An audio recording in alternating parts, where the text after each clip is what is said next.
So first and foremost, I'll point out that there is nothing like a stray dog menace.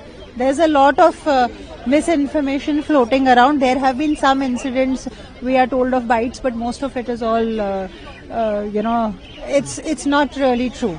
Now, as far as feeders are concerned, on the past occasion, the Honorable Supreme Court had said something like we will hold the feeders responsible for bites, or we may penalize the feeders, and that created a lot of, unfortunately, it created a lot of misinformation, because that was not an order, that was just an observation by the Honorable Supreme Court at that point of time when it was hearing a matter and it held a particular view.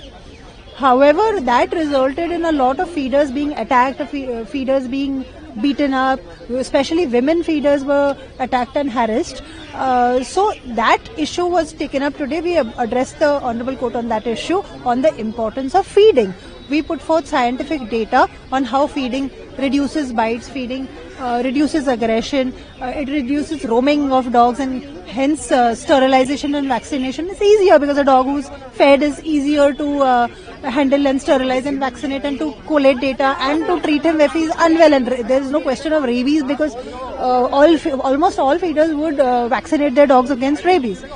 So after hearing submissions and scientific data, the Honorable Supreme Court basically made an observation that we are not saying you don't feed. We are not stopping feeding.